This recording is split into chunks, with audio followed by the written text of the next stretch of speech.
after they took from him the only person he ever truly loved, Pikachu said, "Violence, I choose you." Pika Pika. Hi, I'm Lars, and welcome to episode 2 of Trying to Get Sued by Nintendo for Views, or TTGBSNV for short. We will need some prime fillets to sculpt with. This wild Weedle will do perfectly. I'll massage the Weedle meat into a thin poke crepe, then start covering Pikachu's adamantium skeleton. After his sinful insides are all covered, we can focus on building up all of Pikachu's signature bodacious curves. To help me with posing, I have this extremely normal dismembered leg. Don't worry about it. Nothing to see here, officer. Now, we like to use every part of the Pokemon around these parts, so I'll go back to the Weedle well for more juicy body segments to start blocking out Pikachu's head. I'll use these pre-baked hemispheres to block in a pair of mostly spherical eyeballs before bulking out the muzzle section. To show that this Pikachu means business, I'm opting for a closed mouth version as well as a pair of very serious looking eyebrows. One tiny but also serious booping button later, and we can move on to the ears. At least I think they're ears, though the reference that I could find had no signs of ear holes or concavities at all, so maybe they're horns? Has Pikachu been a demon this whole time? So holding guns and legs usually mean you need hands, and unless you're a Rayman type Pokemon, hands need arms, so let's block those in. I painstakingly made this armature for his tail, but it ended up being a bit too thick. I did, however, use it as a guide for cutting the final tail shape out of a flattened piece of clay. Now, as I tried plugging it into Pikachu, it turned out the exposed wire was way too long and did collide with Pikachu's foily insides.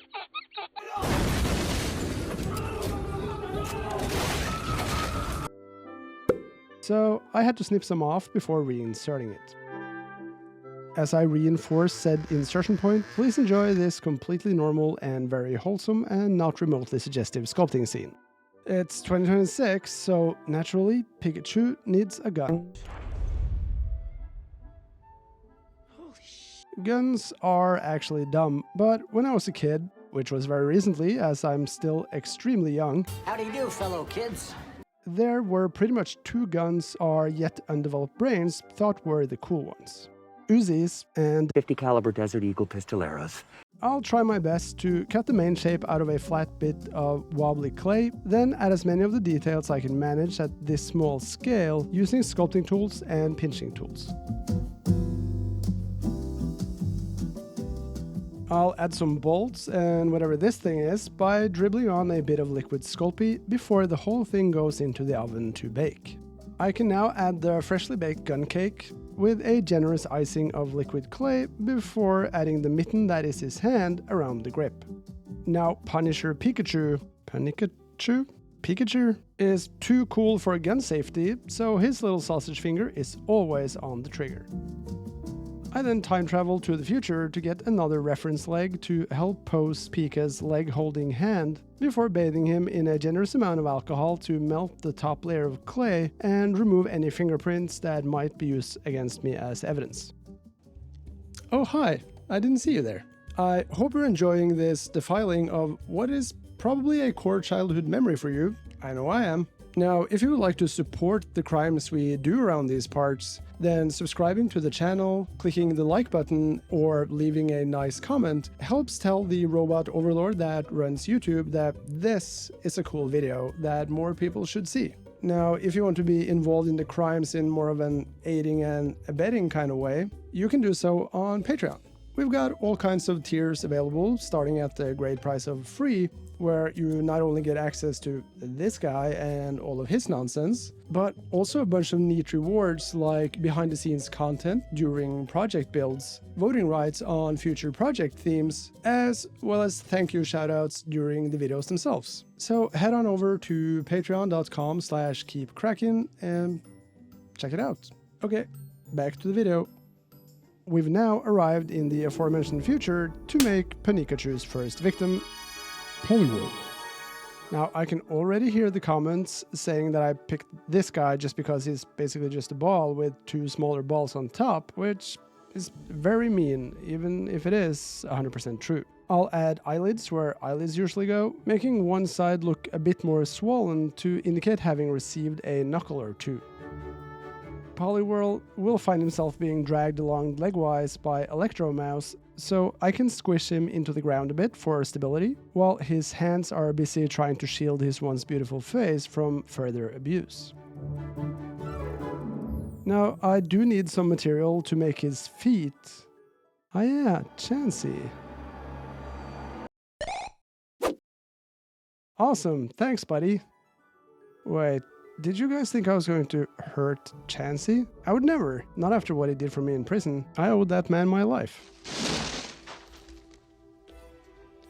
I'll use a pair of pliers to shove the leg bones into place, add a bit of leg meat, and our Poliwhirl is fully hatched. Thanks, Poliwhirl. You were great. Poliwhirl!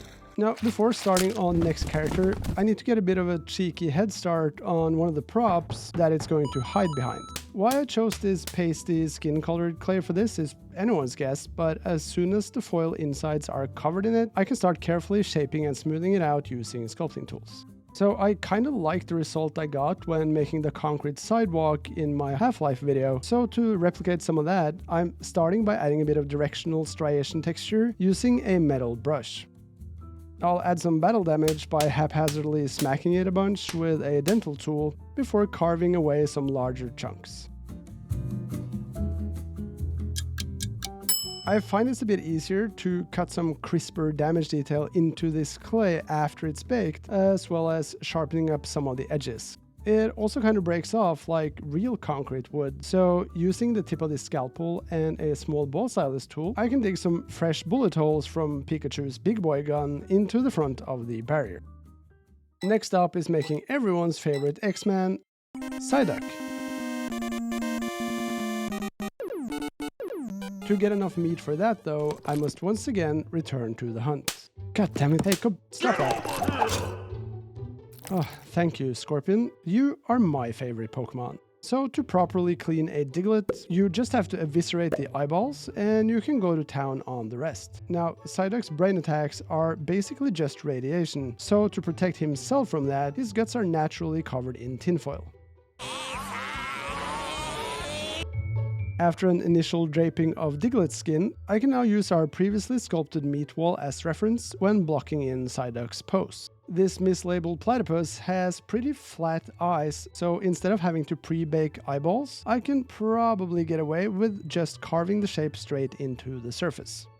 Now, it seems like the guys at the Pokemon Company apparently hate drawing fingers as much as I do sculpting them, so luckily, most of these little guys have hands that are basically just the flattened out wrist ends cut into little nubs for fingers. Now, say what you will about the lightning rat and his murderous ways, but he would never shoot an unarmed duckopus, so let's give him a weapon too. I'm testing this Fimo clay that is advertised as being pretty firm, as Fimo is a lot more readily available here in the land of croissant and fromage. Turns out it's not that firm, so I ended up having to make the knife bits separately and baking them for future assembly. While the knife pie is baking, I'll pinch out some more finger nubs for his stabbing hand before wrapping them around the now freshly cooked knife handle. Now, I would normally say no free feet content, but I'll make an exception just this one time as I shape and shove a set of webbed flippy flops directly into where his legs would be if he had any. I'll sculpt his beak by first making an inner armature to keep the shape more rigid, then building the beak shape around it using another serving of Diglett giblets. I used the end of the armature to attach the beak to the rest of the face, before realizing the scale was way off and trimming it down a few sizes. All that is left to do now is a set of nostrils, drowning Psyduck's post-war PTSD in isopropyl alcohol, and he is ready for a lengthy spin in the oven.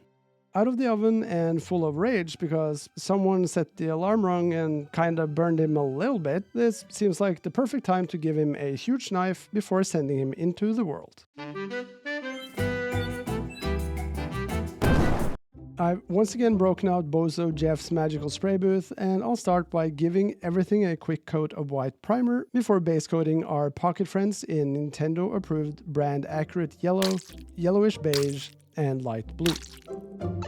For maximum viewer retention, I'll start with the least popular Pokemon and build up to the Pika crescendo, starting by cleaning up the white parts on Poliwhirl with about 97 coats of white paint. Now, Psyduck might be the brain manipulation one, but Poliwhirl also has this fun hypnosis spiral on his tummy that is at least giving me anxiety. I'll start by using every hashtag lifehack I know to paint a somewhat circular white circle to contain said spiral. While that dries, and definitely just not because I'm terrified of freehand painting that spiral, I'll jump to the much more manageable circles that are his eyes. As he's been given the business end of Pikachu's newly found rage, I'll make his eyes look a bit bloodshot by adding a red wash to the outside edges, then blending that into the whites of the eye using a brush loaded with only water. I finally managed to build up enough courage to start the freehand spiral, courage that immediately left me as the world's most wobbly swirl started to emerge.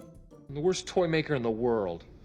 I'll clean it up as best as I can before starting shading all the little crevices and nooks using darker versions of the underlying colors. Last step is to add a bit of edge highlighting using a thin brush on the sharpest edges to give it a bit more of that graphic look, hopefully making the shapes read a little better. And Poliwhirl is fully done. Painting Psyduck is much the same process, covering the beak and feet in a light beaky pinkish beige color and the eyes in white. I'm base coating the knife first in pure black, as metallic paints tend to look a lot better over black because of science. Psyduck has the world's tiniest little pupils and nothing much else going on in his eyes, so I'm very carefully adding little dots of black paint. I'll add a bit of breakup shading on the beaky colored parts by adding a warmer version of the same color in select areas.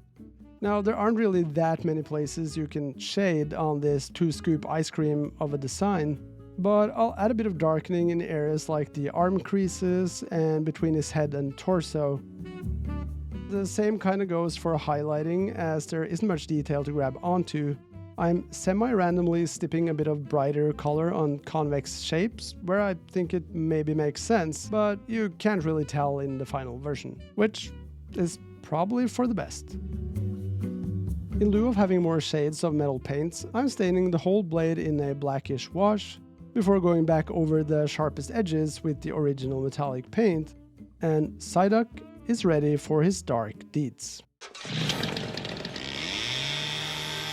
Now, while watching this video means you're probably pretty cool, none are cooler than the citizens of Keep Crackin' on Patreon.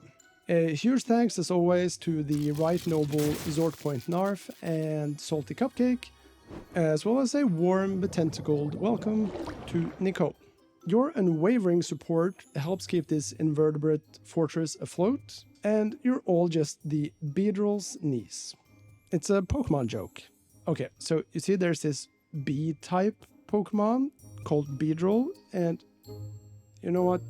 Never mind. Painting the Punisher Mouse himself starts by spending a lot of time on multiple coats to make his eyes crispy white, which they definitely 100% are if you look at any of the reference images. If growing up in the 90s taught me anything, it was that guns are only truly cool if they're made of gold. It's science. The gold paint I have on hand is great, but it's a little too green. I did fortunately bring this little tin of yellow gold pigment with me from the motherland, which will hopefully get us closer to that cool Duke Nukem gold color.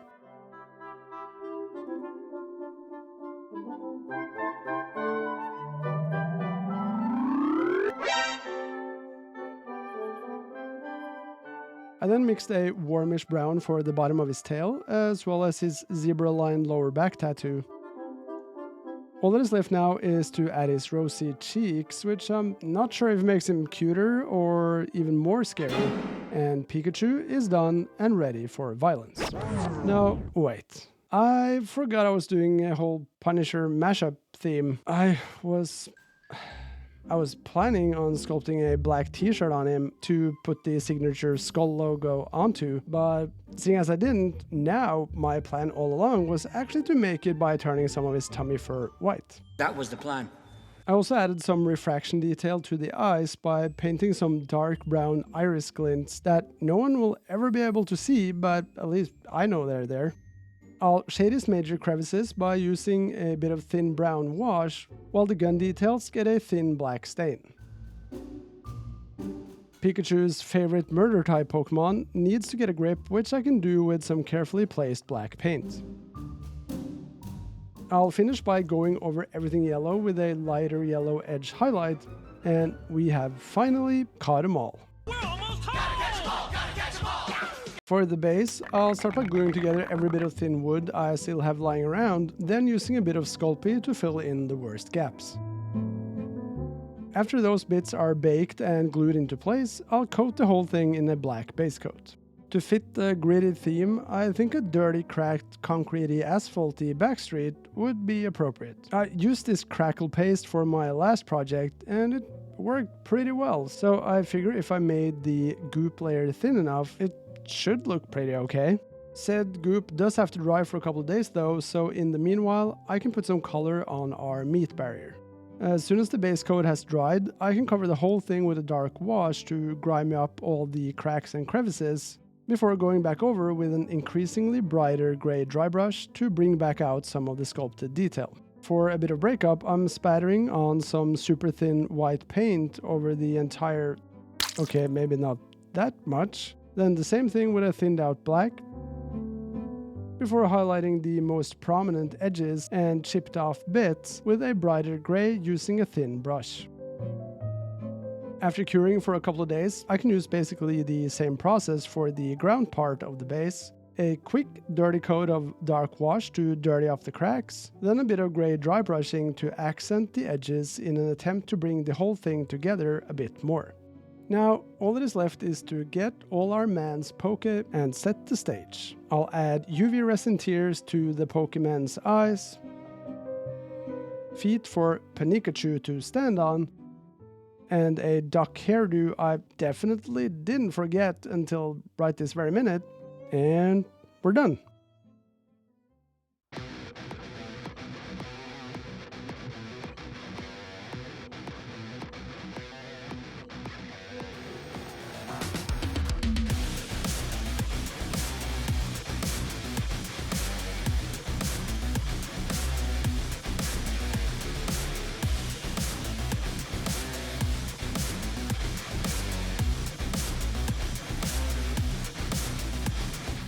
Thank you so much for coming along on another cursed adventure. If you enjoyed this video, I would appreciate the heck out of you if you click the like button, or even better, left a comment. What is your favorite Pokemon? Is Pokemon for babies and cool alpha kids watch Digimon? Feel free to fight amongst yourselves in the comment section for maximum engagement numbers for me. Now, if you've ended up enjoying several of these videos, why not subscribe? That way you won't miss out on future projects.